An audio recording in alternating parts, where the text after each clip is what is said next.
Le quatrième volet de cette série sur Dieu. On a eu deux messages sur Jésus, on a eu deux messages, maintenant c'est le deuxième sur le Saint-Esprit. Et je vais dresser un bref rappel. Donc on a vu que Jésus, Dieu et le Saint-Esprit ne forment qu'un. Il n'y a pas plusieurs dieux. La Bible dit bien que le Père, le Fils et le Saint-Esprit sont Dieu à part entière depuis toujours et pour toujours. On a un Dieu seul qui se décrit comme Père, Fils et Saint-Esprit, un seul Dieu en trois personnes. Le Saint-Esprit est une personne, vous l'aurez compris, on l'a dit à plusieurs reprises. Si le Saint-Esprit n'était qu'une puissance venue d'en haut, il serait à ma disposition. Je pourrais en user à ma guise.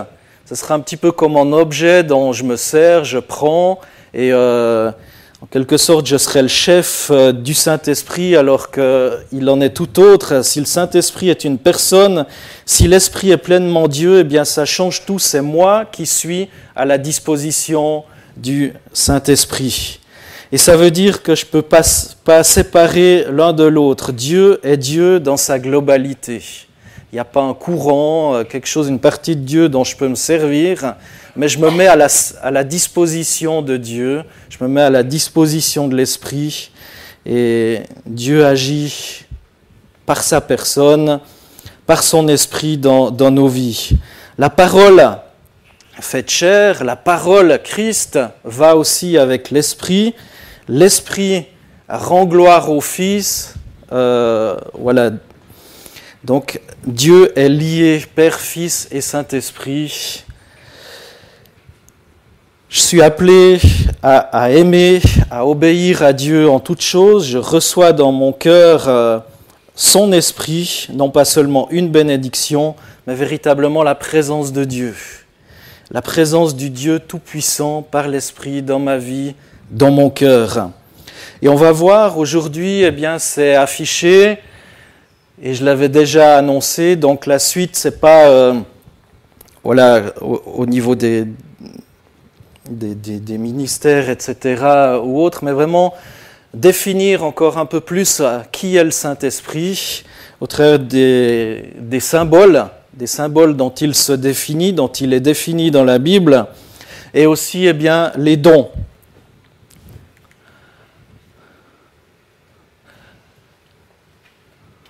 Alors, les symboles du Saint-Esprit, déjà le souffle, on en a déjà parlé la dernière fois, le souffle ou le vent, on voit ça dans la Bible. La dernière fois, j'avais déjà relevé l'ambiguïté du mot « esprit ». Combien c'est facile, peut-être, ou plus facile, entre guillemets, de comprendre Dieu Père. Un Père, on sait ce que c'est un Père. Un Fils, on sait ce que c'est. On imagine Jésus aussi qui était sur terre, donc c'est plus facile de s'imaginer qui est le Père, qui est le Fils, mais le Saint-Esprit, c'est un mot abstrait. Ça n'a pas un caractère très personnel comme les mots Père et Fils. Et d'ailleurs, les mots hébreux et grecs ne nous aident pas. Ils désignent l'Esprit, qui désigne l'Esprit, sont rouar et pneuma. Ça veut dire vent, voire même tempête.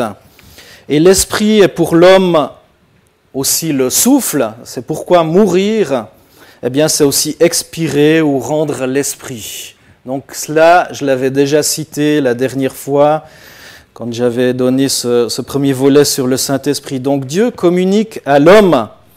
Dans Genèse 2, verset 7, on voit où il est écrit « L'Éternel Dieu façonna l'homme avec la poussière de la terre, il insuffla un souffle de vie dans ses narines, et l'homme devint un être humain. » Ce souffle de vie, qui est ce même terme, donc qui est ce souffle comme l'esprit, Dieu insuffle le souffle de vie dans l'homme. Plus tard, Dieu communiquera le souffle de son esprit. Et Job va dire, dans Job 33, verset 4, « L'Esprit de Dieu m'a créé, le souffle du Tout-Puissant m'anime. » Le souffle du Tout-Puissant m'anime. De nouveau, on voit ce souffle, ce vent qui est là. Et après la résurrection de Jésus, dans Jean 20, versets 21 à 23, il est écrit, Jésus leur dit de nouveau, Jésus se présente à ses disciples alors qu'ils venaient de ressusciter, que la paix soit avec vous, tout comme le Père m'a envoyé, moi aussi je vous envoie. » Après ces paroles, il souffla sur eux et leur dit, « Recevez le Saint-Esprit. Ceux à qui vous pardonnerez les péchés, ils leur seront pardonnés. Ceux à qui vous les retiendrez, ils leur seront retenus. » Donc de nouveau, on voit ce souffle de Jésus, qui est aussi symbole de l'Esprit. Il souffla sur eux et leur dit, « Recevez le Saint-Esprit. » Par ce souffle, par ce vent. Donc ça ne nous aide pas très bien à comprendre ce symbole. Et lorsque l'Esprit lui-même descend à la Pentecôte, il est accompagné par un bruit comme celui d'un vent impétueux qui remplit toute la maison où sont les disciples. Dans Actes 2, versets 1 à 2, il écrit « Quand le jour de la Pentecôte arriva, ils étaient tous ensemble au même endroit. Tout à coup, il vint du ciel un bruit comme celui d'un vent violent qui remplit toute la maison où ils étaient assis. » Donc de nouveau, c'est la présence du Saint-Esprit qui est là, qui est manifestée comme un souffle. Alors que veut dire ce symbole? On y voit l'action imprévisible de l'Esprit. Cette action de Dieu qui vient. Et je crois qu'il faut y voir comme une action céleste qui vient d'en haut. Le Saint-Esprit est au-dessus de l'homme et vient comme il veut, quand il veut, où il veut. Et si l'Esprit est appelé souffle du Tout-Puissant, c'est aussi qu'il vient directement de Dieu. Dans ces textes, c'est la présence de Dieu lui-même. L'Esprit agit de façon soudaine, est capable de saisir un objet, voire même une personne et de le déplacer. Ça, on le voit dans un texte, Acte 8, versets 39 à 40, quand ils furent sortis de l'eau, donc il y a eu un baptême, l'Esprit du Seigneur enleva Philippe et l'eunuque ne le vit plus. Il poursuivit sa route tout joyeux. Philippe se retrouva dans Azote, donc c'est le nom d'une ville, puis il alla jusqu'à Césarée en évangélisant toutes les villes par lesquelles il passait. L'Esprit du Seigneur enleva Philippe. Pouf! De nouveau, on voit comme ce souffle, cet esprit qui vient, qui se saisit d'une personne et qui le déplace. Ça fait rêver certains auteurs de films de science-fiction. On va parler de télétransportation. Mais là, on pourrait dire l'esprit transportation, ou enfin voilà, l'esprit se saisit de Philippe et le transporte ailleurs. Donc, j'ai déjà dit la dernière fois, et juste pour ceux qui n'étaient pas là, pour Jésus aussi, on donne des images, des illustrations. On dit qu'il est le pain de vie, on dit qu'il est la porte, on dit qu'il est... Et personne va dire, Jésus est comme une porte. C'est des illustrations pour expliquer un petit peu son action, qui il est, ce qu'il fait. Et de même, le Saint-Esprit, on le décrit, on le définit comme un souffle. Comme, aussi pour essayer de tenter de donner une description, une définition, il vient, il y a ce souffle d'ailleurs qui est même audible à certains endroits des textes, comme je vous ai dit, et de même que pour Jésus, qui est la porte, qui est le chemin, qui est le pain de vie, etc., on ne va pas s'imaginer en mangeant du pain, si ce n'est ce symbole aussi de la Sainte Seine. Jésus était bel et bien une personne vivante, il est une personne, il est Dieu, et il n'est pas une porte, c'est une illustration. Deuxième illustration, deuxième symbole par rapport à l'esprit, c'est la colombe. Il y a le souffle, il y a la colombe. Pendant que Jésus était baptisé par Jean-Baptiste, on voit dans Luc 3, verset 22, « Le Saint-Esprit descendit sur lui sous une forme corporelle comme une colombe, et une voix fit entendre du ciel ces paroles, « Tu es mon Fils bien-aimé, tu as toute mon approbation. » Alors un souffle, ensuite une colombe. Est-ce qu'il y a un deuxième Saint-Esprit? On l'a vu l'autre fois aussi, non, bien évidemment, il n'y en a qu'un qui se définit aussi de cette manière-là. Il a pris une forme corporelle comme une colombe. Pourquoi l'Écriture emploie-t-elle cette image? Sans doute aussi pour nous rappeler que comme la colombe, le Saint-Esprit se caractérise par la douceur, la tendresse, la pureté. Il ne possède pas seulement une puissance irrésistible, mais il est aussi un esprit d'amour, de grâce, de consolation et d'innocence. D'ailleurs, certains textes diront même qu'on peut attrister le Saint-Esprit. Donc il y a aussi une notion de fragilité, de douceur, de tendresse. Alors voilà une autre illustration. Une autre illustration que l'on trouve dans la Bible, c'est l'huile. Constamment, le Nouveau Testament parle de l'onction du Saint-Esprit, et on aime bien en parler dans nos milieux, cette onction ou ce baptême du Saint-Esprit. Jésus s'attribue la parole d'Ésaïe, où il va dire « L'Esprit du Seigneur est sur moi parce qu'il m'a oint ». Cette onction. L'Esprit du Seigneur, l'Éternel, est sur moi parce qu'il m'a oint. Ce déversement de l'Esprit du Seigneur sur une personne, là en l'occurrence la personne de Jésus. Et Pierre dit dans Actes 10, 38, « Dieu a oint du Saint-Esprit et de force Jésus de Nazareth ». De nouveau cette onction, ce symbole aussi de l'huile que l'on déverse sur une personne. L'Épître aux Hébreux va ajouter « Ô Dieu, ton Dieu t'a oint d'une huile de joie ». Dans Hébreux 1, verset 9, « Ton Dieu t'a oint d'une huile de joie ». Et Paul déclare « Celui qui nous a oint, c'est Dieu ». Dans 2 Corinthiens 1, verset 21, et encore Jean qui dit « Vous avez reçu l'onction de la part de celui qui est saint, et vous avez tous de la connaissance. » Donc on a reçu cette onction, nous également, de la part de celui qui est saint, c'est-à-dire aussi le Saint-Esprit, Dieu, et vous avez tous de la connaissance. Donc de nouveau une image, tous ces passages sont des allusions à l'onction d'huile, prescrite aussi dans l'Ancien Testament, pour les sacrificateurs, les prophètes, les rois, cette onction nécessaire.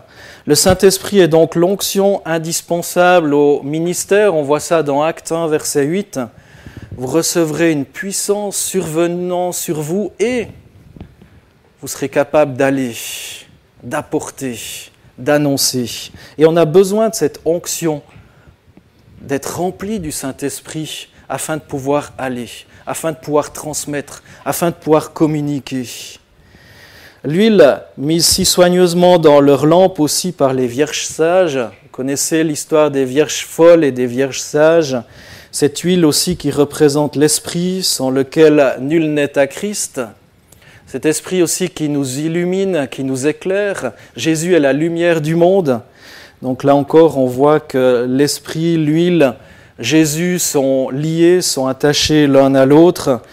Romains 8, 8 à 9, il est écrit « Or ceux qui sont animés par leur nature propre ne peuvent pas plaire à Dieu. Quant à vous, vous n'êtes pas animés par votre propre nature, mais par l'Esprit. Si du moins l'Esprit de Dieu habite en vous.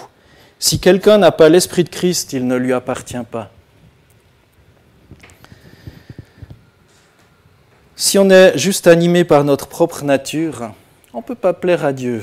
Et on a besoin de cette onction, d'être animé par l'Esprit. Si du moins l'Esprit habite en nous, si on est oint, si on a reçu cette touche du Saint-Esprit dans notre vie. Dans l'Ancien Testament, l'huile sainte éclairait aussi continuellement le tabernacle où se rendait le culte et où la personne et l'œuvre de Christ étaient tout entièrement symbolisées. Pourquoi ? Parce qu'il y avait l'huile qui permettait bien que le feu vienne et que cette lumière brille. Et on sait que Jésus est aussi la lumière. De la même façon, l'Esprit illumine et glorifie Christ à nos yeux. Et c'est le but aussi du Saint-Esprit, on l'a vu la dernière fois. Le but du Saint-Esprit, c'est de glorifier Christ. C'est d'élever Christ dans nos vies, d'élever Christ dans la société. L'Esprit nous donne l'intelligence des vérités célestes, nous permet aussi de rendre un culte en esprit et en vérité. Alors ça, c'est pour l'huile. Un autre symbole qui est utilisé, c'est le feu.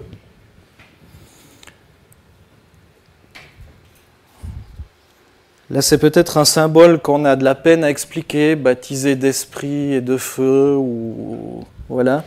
Le jour de la Pentecôte, dans Actes 2, 3 à 4, il est écrit ceci, « Des langues qui semblaient de feu leur apparurent séparées les unes des autres, et elles se posèrent sur chacun d'eux. Ils furent tous remplis du Saint-Esprit et se mirent à parler en d'autres langues, comme l'Esprit leur donnait de s'exprimer. » Des langues qui semblaient de feu. Beaucoup de symboles qui parlent du Saint-Esprit. on voit une colombe, là on voit des langues qui semblent de feu. C'est bizarre quand même, hein? On ne peut pas mettre Dieu dans une boîte. On ne peut pas dire « Ah ben Dieu, il est comme ça ». On voit qu'il y a de multiples symboles qui représentent la présence de Dieu. À 2 reprises, Jean-Baptiste, parlant de Jésus, dit « Moi je vous baptise avec de l'eau, mais celui qui vient est plus puissant que moi. Je ne suis pas même digne de délier la courroie de ses sandales. Il vous baptisera avec le Saint-Esprit et avec du feu. Il tient en sa main la pelle à vanner pour séparer le grain de la paille. Il amassera le grain dans son grenier, mais il brûlera la paille dans un feu qui ne s'éteint jamais. Je vous baptise avec de l'eau, mais il vient quelqu'un qui vous baptisera d'Esprit Saint et avec du feu. Le feu, suivant l'usage constant de l'Écriture, qu'on voit dans Lévitique 10 ou Malachie 3, etc., fait allusion non pas à la puissance de l'Esprit, mais à son action de purification. Le Saint-Esprit, c'est aussi celui qui purifie. D'ailleurs, on parle de l'Esprit Saint, et le but de l'Esprit, eh bien, c'est de rendre saint, de purifier. Mais à son action purificatrice qui juge et consume toute impureté, se rajoute eh bien, cette nécessité eh bien, d'être purifié, de vivre dans cet état. L'Esprit Saint convainc de péché, de justice et de jugement. Il brûle en nous tout ce qui n'est pas conforme à la volonté de Dieu. L'Esprit va chercher à nous purifier et c'est un des buts du Saint-Esprit, convainc de péché, de justice et de jugement. Paul va dire « Le feu éprouvera ce qu'est l'œuvre de chacun. S'il perd sa récompense, il sera sauvé comme au travers du feu. » Là encore, on voit différents textes et on pourrait en rajouter. Donc, si on demande d'être baptisé de feu, ça revient à demander à Dieu de consumer le péché qui est en nous. C'est comme ça que je le comprends. C'est comme ça que je l'illustrerai. C'est qu'on demande à Dieu, on a ce désir eh bien, d'être purifié, d'être rendu pur, d'être purifié par Dieu, par son esprit. Une autre illustration, l'eau vive. Jésus lui-même a employé cette image lorsqu'il s'est écrié « Celui qui croit en moi, des fleuves d'eau vive couleront de son sein, comme dit l'Écriture. » Et c'est précisé encore, Jean va préciser, il dit cela de l'Esprit que devaient recevoir ceux qui croiraient en lui. Des fleuves d'eau vive couleront de son sein. Donc c'est très important aussi eh bien, de voir ces différents symboles et la grandeur de Dieu au travers de ces symboles aussi. Et on ne peut pas juste se servir d'un objet, comme je l'ai dit tout à l'heure, mais Dieu veut se déverser en nous et nous utiliser, nous rendre aptes. Celui qui croira en moi, des fleuves d'eau vive couleront de son sein, comme dit l'Écriture. Donc il y a quelque chose qui va pouvoir se déverser sur les autres si on est rempli du Saint-Esprit. Notre vie va pouvoir porter du fruit. Notre vie va pouvoir, parce qu'on est rempli, à notre tour, eh bien, quand on est trop plein, finalement, ça déborde. On est appelé à déborder et pas à stagner, à avoir de l'eau stagnante qui finalement pue, mais des fleuves d'eau vive qui coulent. Et tout cela, eh bien, c'est pour ceux qui croient en lui, qui croient en Jésus. Jésus dit à la Samaritaine que l'Esprit vient habiter dans le cœur du croyant et c'est une source d'eau. L'eau que je lui donnerai deviendra en lui une source d'eau qui jaillira jusque dans la vie éternelle. Une source d'eau qui jaillit, qui continue de couler jusque dans la vie éternelle. Donc ce n'est pas juste un attouchement. Des fois on parle d'un « est-ce que tu as été baptisé du Saint-Esprit ?» et ce n'est pas le thème de ma prédication. J'aimerais juste définir vraiment qui est Dieu et là la personne du Saint-Esprit. Mais là c'est limitatif de parler juste d'une onction, d'un attouchement. On est appelé à jaillir. L'eau que je lui donnerai deviendra en lui une source d'eau qui jaillira jusque dans la vie éternelle. On est appelé à être continuellement rempli du Saint-Esprit. Continuellement rempli du Saint-Esprit. Pas une fois, pas deux fois, pas trois fois, mais continuellement cette eau qui jaillit jusque dans la vie éternelle, c'est-à-dire jusqu'à ce que Jésus revienne. Encore un texte d'Ésaïe, Ésaïe 44, qui dit « Je répandrai des eaux sur le sol altéré et des ruisseaux sur la terre desséchée. Je répandrai mon esprit sur ta race. » Et combien dans ce monde, eh bien, il y a besoin de cette effusion du Saint-Esprit, cette eau vive qui coule.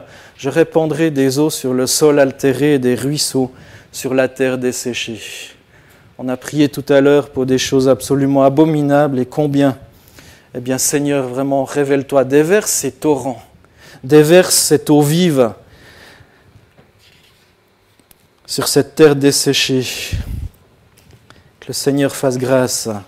Et ce symbole, donc cette eau vive, est facile à comprendre. Comme l'eau vive, la présence de l'Esprit dans un cœur rafraîchi, désaltère. On aime l'eau vive. Lorsque vous allez en montagne, si vous aimez la montagne, vous voyez une source, on a envie de goûter cette eau limpide, cette eau transparente. Cette eau qui fait apparaître la vie, où régnait la désolation et la mort. Elle apporte la plénitude, l'abondance. Et c'est comme une bénédiction qui se répand tout autour. Dans Exode 17, verset 6, on a une image du Père, du Fils et de l'Esprit réunis, où il est dit « L'Éternel dit à Moïse », donc là on a Dieu, verset 6, « Je me tiendrai devant toi sur le rocher d'Horeb, tu frapperas le rocher et il en sortira de l'eau, et le peuple boira. » Le Père, le Fils et le Saint-Esprit réunis. Ce rocher frappé pour le salut du peuple, eh bien c'est Christ. C'est Christ qui a été frappé pour notre salut. C'est Christ qui a été frappé pour nous. Et Paul va le dire expressément dans 1 Corinthiens 10, verset 4, vous pouvez vérifier, je ne l'ai pas noté. L'eau vive, on vient de voir qu'elle représente souvent le Saint-Esprit. Donc on voit dans ce court texte d'Exode 17, eh bien, que le Père, le Fils et le Saint-Esprit étaient déjà là pour apporter le salut dans cette région d'Horeb. L'eau vive, ce Saint-Esprit, on en a besoin dans notre vie. Alors c'est une image où on voit que les trois personnes, donc Père, Fils et Saint-Esprit, collaborent à l'œuvre de notre salut. Ensuite, il y a le seau. Pas le seau où on va mettre de l'eau dedans, mais le seau où on va sceller quelque chose. Lorsqu'on croit, on est scellé du Saint-Esprit pour le jour du salut. Il y a ce sceau de Dieu sur notre vie. Et Éphésiens 1,13, dans Éphésiens 1,13, il est écrit « En Christ, vous aussi, vous avez entendu le message de vérité, cet évangile qui vous apportait le salut. Oui, c'est aussi en Christ que vous qui avez cru, vous avez obtenu de Dieu l'Esprit Saint qu'il avait promis et par lequel il vous a marqué de son sceau pour lui appartenir. » Nous sommes véritablement marqués du sceau de Dieu, cette marque de Dieu sur notre vie. Si l'Esprit de Dieu règne dans nos vies. Il y a d'autres textes, Éphésiens 4,30 ou 2 Corinthiens 22 qui en parlent. Chez les Juifs, le sceau marquait la fin d'une transaction. Lorsqu'on était abouti, qu'on était arrivé à un accord, eh bien, il y avait ce sceau qui marquait bien qu'on était d'accord. Lorsque l'accord était réalisé, l'acte passé, le prix payé, on apposait le sceau sur le contrat pour le rendre définitif. On voit ça dans Jérémie 32 par exemple. Le Saint-Esprit devient par ce signe le sceau de Dieu sur nous, la marque de la propriété de Dieu sur nos vies. Et mes frères et sœurs, rendez-vous compte qu'en acceptant Christ, qu'en acceptant Dieu dans votre vie, qu'en demandant à cet Esprit de venir sur votre vie, eh bien, il y a cette marque de Dieu sur votre vie, ce sceau de Dieu qui est apposé sur votre vie, qui est déclaré aussi face aux puissances des ténèbres, eh bien, que vous appartenez à Dieu. Que rien ne pourra vous séparer de l'amour de Dieu manifesté en Jésus-Christ. Même oui, s'il y a des doutes, des maladies, des entre guillemets, ce qui semble être des échecs, mais malgré tout, en finalité, il y a cette protection de Dieu sur votre vie, cette marque de Dieu qui symbolise bien que vous êtes la propriété de Dieu. Ce sceau nous communique l'assurance qu'on est sauvé, mis à part pour le jour où, dans la gloire, notre salut sera devenu parfait. Le jour où on entrera dans la gloire de Dieu. Et il y a encore d'autres symboles. Il y a le gage et les arts. Donc l'acompte, un gage, quelque chose qu'on donne en gage, gage de notre sincérité, gage que l'on va revenir. À certains endroits, vous devez laisser votre carte d'identité à l'entrée, ou vous louez une voiture, vous devez laisser un gage, un acompte, comme quoi vous allez revenir avec la voiture et pas partir. Ou si vous l'avez abîmée, eh bien, qu'il y a un gage qui sont sûrs que vous allez payer les réparations. Donc il y a ce gage, ces arts, cet acompte de votre bonne foi. Dans Éphésiens 1, 13 à 14, il est écrit « Vous avez cru et vous avez été scellés du Saint-Esprit qui avait été promis, lequel est un gage de notre héritage. » Vous avez été scellés du Saint-Esprit qui avait été promis, lequel est un gage. Un gage. Cette promesse. Il y a déjà un acompte qui symbolise qu'il y a d'autres choses qui vont venir. C'est l'acompte, c'est le gage, c'est la marque, comme quoi Dieu s'engage envers nous. Dans 2 Corinthiens 1, 21 à 22, il est écrit « Celui qui nous a fermis avec vous en Christ et qui nous a oints, c'est Dieu, lequel nous a aussi marqués d'un sceau et a mis dans nos cœurs les arts de l'esprit. » Un acompte de l'esprit. Les arts. Ça nous arrive de réserver des maisons pour des week-ends, week-end caté, etc. Et on doit payer un acompte. C'est marqué les arts. Un acompte. Et on a comme un acompte de la gloire qui nous attend dans les cieux.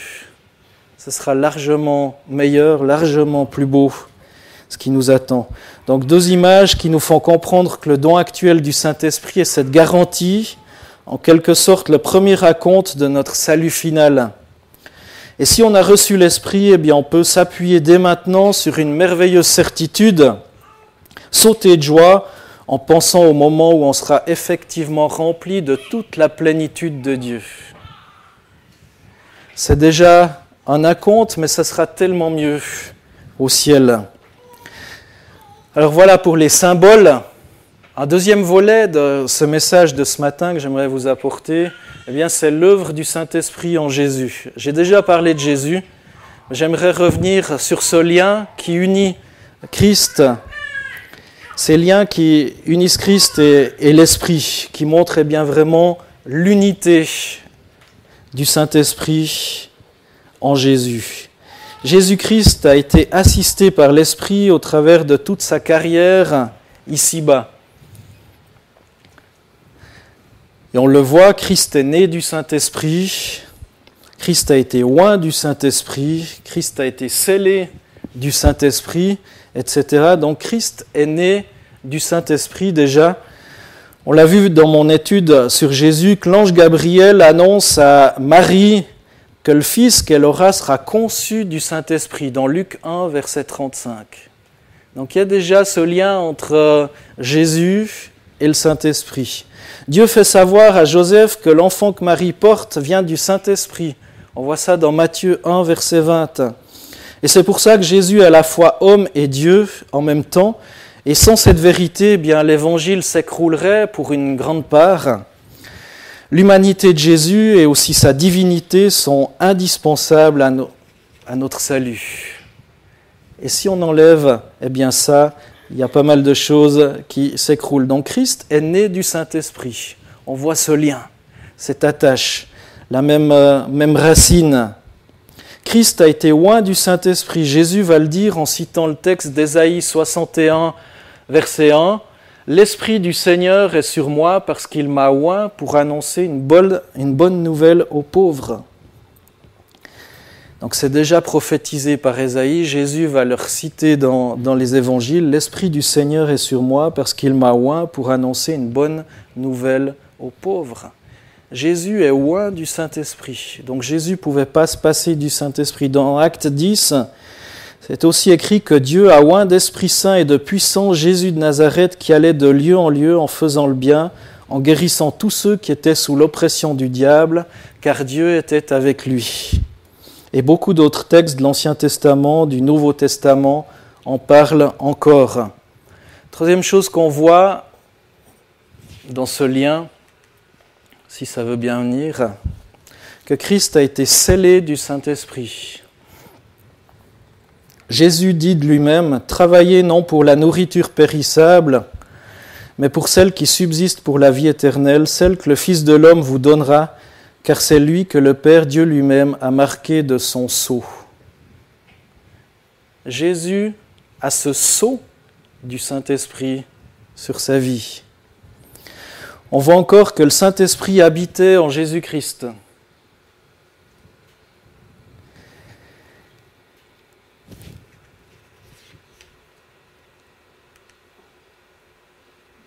Je suis un peu perdu là. Alors, je vais trop vite. Voilà, le Saint-Esprit habitait en Jésus. Jésus, en parlant de son corps, a dit, dans Jean 2, 18 à 21, les Juifs prirent la parole et lui dirent « Quel signe montres-tu pour agir de cette manière ?» Jésus leur répondit « Détruisez ce temple et en 3 jours je le relèverai. » Les Juifs dirent « Il a fallu 46 ans pour construire ce temple et toi, en 3 jours, tu le relèverais ?» Cependant, lui parlait du temple de son corps. Et aujourd'hui, que dit la Bible ? Eh bien que nous sommes le temple du Saint-Esprit. Jésus voulait certainement dire par là qu'il est le temple du Saint-Esprit, comme on le devient aussi, eh bien évidemment. Et on voit dans Éphésiens 2, 22, « Dieu était avec Jésus par l'Esprit, comme il habite dans notre cœur. C'est en lui que vous aussi vous êtes édifiés avec eux pour former une habitation de Dieu en esprit. » Donc quand Jésus va dire, eh bien, détruisez ce temple et en 3 jours je le relèverai, il parlait eh bien, du temple qui était son corps, ce temple du Saint-Esprit. Cinquièmement, Christ était rempli du Saint-Esprit. Dieu, d'après Jean 3, 34 à 35, lui donne pas l'esprit avec mesure à Jésus. Il lui donne pas avec rapine. Il est dit en effet, celui que Dieu a envoyé dit les paroles de Dieu parce que Dieu lui donne l'esprit sans mesure. Le Père aime le Fils et a tout remis entre ses mains. Et encore dans Luc 4, verset 1, il écrit que Jésus, rempli du Saint-Esprit, revint du Jourdain et il fut conduit par l'Esprit dans le désert. Donc Jésus est rempli véritablement du Saint-Esprit. C'est très important d'être attentif à ces choses. Aussi pour la simple et bonne raison eh bien, qu'on ne peut pas se passer d'être rempli du Saint-Esprit. On en a besoin, mes frères et sœurs, tous les jours. On a besoin d'être rempli du Saint-Esprit. Jésus était rempli du Saint-Esprit. Jésus eh bien, avait cet esprit sans mesure sur sa vie. Et on n'est pas plus grand que Jésus. On en a besoin aussi pour avancer dans ce monde, pour partager la bonne nouvelle aux autres. On a besoin également eh bien, d'être, nous également, remplis.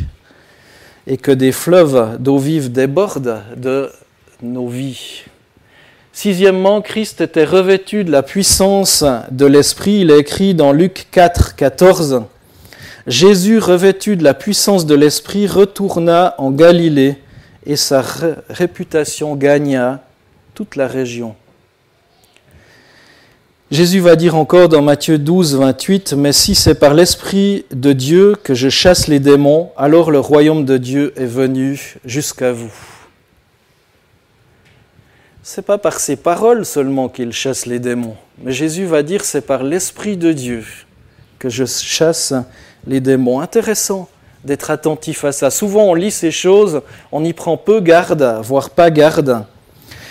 On voit que Christ était conduit par l'Esprit Saint. Tout au long de son ministère, Jésus a été conduit par l'Esprit.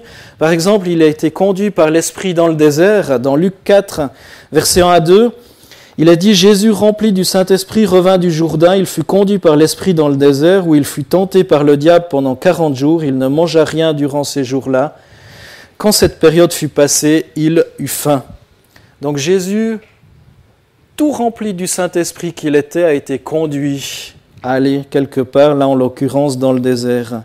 Ésaïe l'avait aussi prophétisé, « L'Esprit de l'Éternel reposera sur lui, esprit de sagesse et de discernement, esprit de conseil et de puissance, esprit de connaissance et de crainte de l'Éternel. » Il est conduit dans ses actions, dans sa sagesse, dans ses mouvements, dans ses conseils, dans son discernement. On voit encore, quand Christ abondait le fruit de l'Esprit, évidemment, pour manifester le fruit de l'Esprit qu'on voit dans Galates 5, 22, eh bien, il faut avoir le Saint-Esprit sur notre vie. Autrement, difficile de porter du fruit. S'il n'y a pas de pommier, il n'y a pas de pomme. Donc, s'il n'y a pas le Saint-Esprit, il n'y a pas de fruit de l'Esprit. Galates 5, 22, mais le fruit de l'Esprit, c'est l'amour, la joie, la paix, la patience, la bonté, la bienveillance, la foi, la douceur, la maîtrise de soi. Et c'est pour ça que sa joie, sa paix, son amour, sa patience sont restés totalement parfaits, même dans les plus terribles des situations, que Jésus a réussi à endurer certaines atrocités parce que, il était rempli du Saint-Esprit. Et je crois qu'il y a certaines choses qu'on ne peut vivre que si véritablement on a cet esprit de Dieu dans nos cœurs. Autrement, on deviendrait fou. On deviendrait fou. Certaines choses que j'entends que certaines personnes doivent vivre, certaines maladies, certaines atrocités, s'il n'y a pas l'Esprit de Dieu qui est là dans une vie, mais comment supporter ça sans aller se suicider ou que sais-je, ou à notre tour commettre des choses atroces pour se venger ou que sais-je. Il n'y a que l'Esprit qui peut nous aider dans telle situation. Et je crois qu'il n'y a que l'Esprit de Dieu qui a pu aider Jésus à subir, à supporter ce qu'il a supporté pour nous très injustement. Alors qu'il était juste, il a supporté des choses que peu de personnes ont supportées.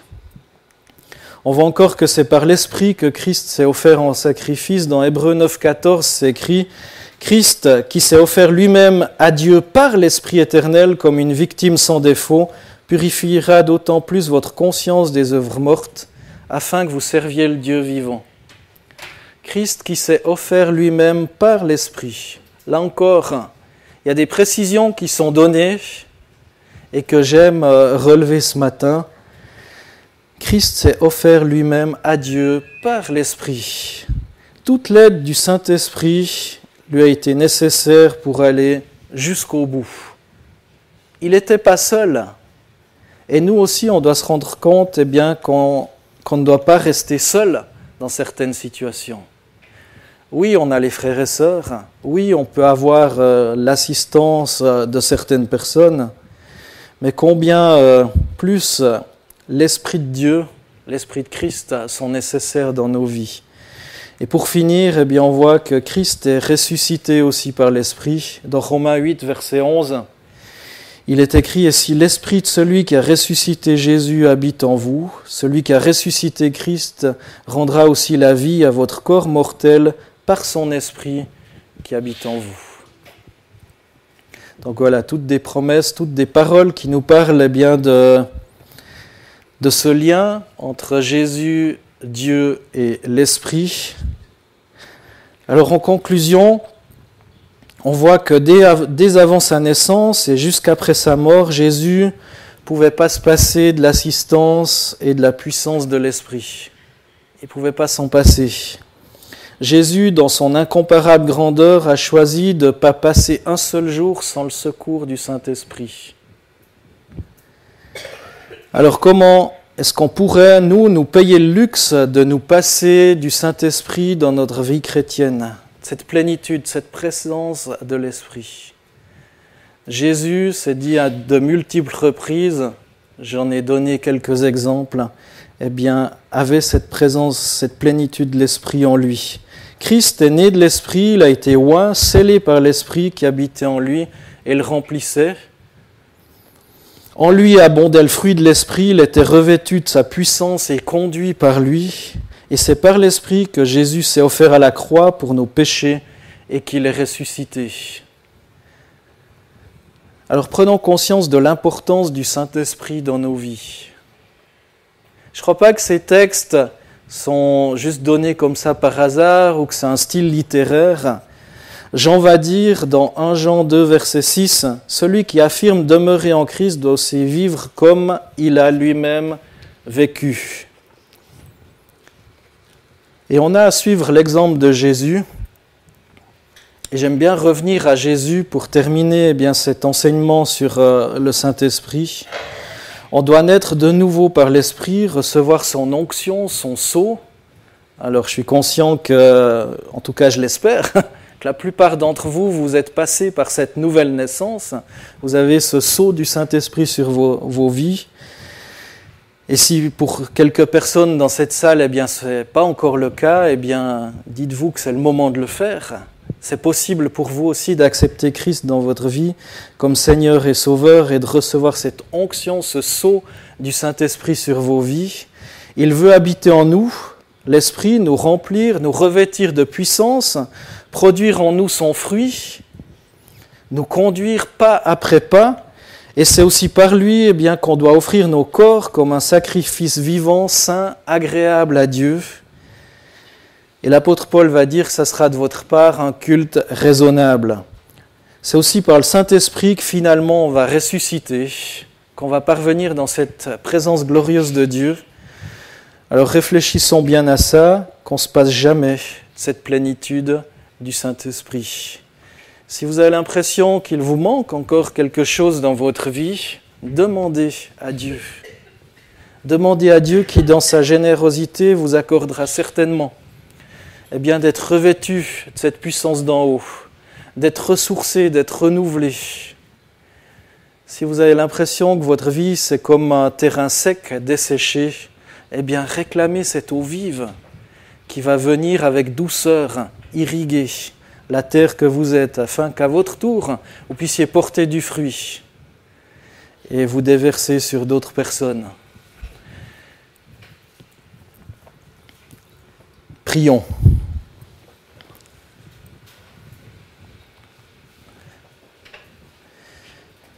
Seigneur Jésus, merci pour l'exemple que tu es.